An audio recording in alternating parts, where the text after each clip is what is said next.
ওয়ালাইকুম রহমতুল্লাহ। Murtaza D and কন্ট্রাকশনের পক্ষ থেকে আপনাদের জানাই আন্তরিক শুভেচ্ছা ও অভিনন্দন। আপনাদের কাছে একটি অসাধারণ একটি গেঞ্জির স্পন্সর নিয়ে এলাম। এটি আমাদের গ্রাম লাহারপুর ইসলামী সমাজ কল্যাণ পরিষদ, চাঁপাইনবাবগঞ্জ জেলা।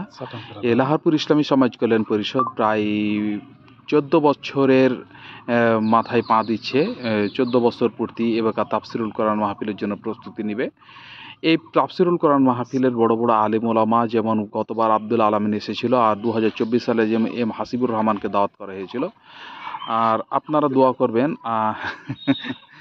আপনারা দোয়া করবেন যে লাহারপুর ইসলামী সমাজ কল্যাণ পরিষদ যেন দীর্ঘজীবী হোক, এবং এখান থেকে অনেক আমরা সমাজ কল্যাণের মাধ্যমে আমরা গ্রামের অনেক কিছু সেবা দিয়ে থাকি তাফসিরুল কোরআনের মাধ্যমে, এবং ঈদের মুখে ঈদ সামগ্রী দেওয়ার চেষ্টা করি। করোনা ভাইরাসের সময় আমরা অনেকগুলো অনুদান দিয়েছিলাম। আপনারা আমাদের জন্য দোয়া করবেন, আমরা যেন এ দুনিয়াবি বা আখেরাতের সব কিছু যেন সোয়াব অর্জন করতে পারি। আসসালামু আলাইকুম।